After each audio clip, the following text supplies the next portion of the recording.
Ne cherche pas à comprendre ce qui se passe, mais cherche plutôt à savoir comment il va finir. Car la recherche de l'approbation des hommes peut vous détourner de la voie de Dieu. La gloire qui attire le regard des hommes vers les hommes. Comme Dieu a rejeté Saül, vous embrassez pour vous étouffer, comme Simon a renié Jésus. L'oreille qui écoute est la bouche qui va te trahir. Comme Judas a élevé Jésus, le destin te fait subir. Quand les hommes sont témoins, c'est fort, mais la destinée te prépare. Quand Dieu est témoin, c'est encore plus fort. La gloire qui attire le regard des hommes vers Dieu, comme Dieu a choisi David.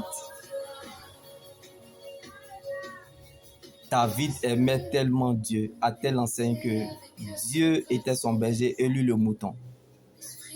David était l'ami des moutons, mais sur lui, l'huile a été versée. C'est cet homme-là qui est devenu roi de tout Israël. David n'était pas le choix de son père, mais Dieu l'a choisi. David était insignifiant, inconnu aux yeux des humains, mais connu de Dieu. Il était sans valeur, mais Dieu lui a donné une forme.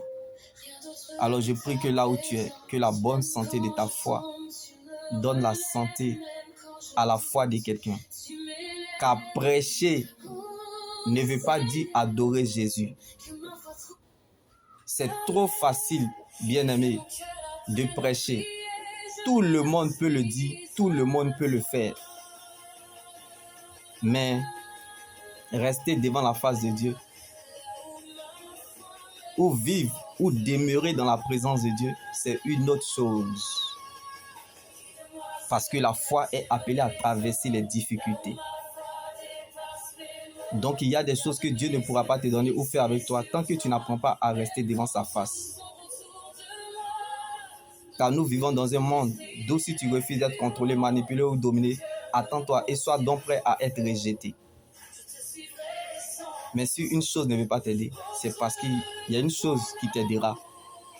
Oui, si les gens n'ont rien à faire avec toi, c'est que Dieu a quelque chose à faire avec toi.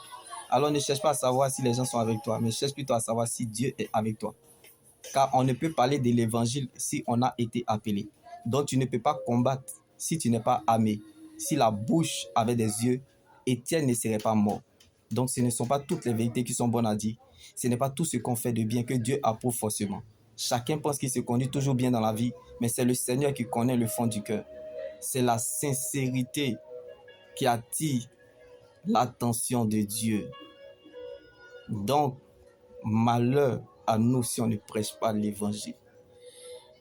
Ne regarde pas ton statut actuel en donnant raison au diable pour ne pas partager l'évangile de Jésus qui pourrait être sur le chemin de sauver des vies. Fais-le car l'Éternel s'en souvient toujours de la semence que l'on fait pour son œuvre.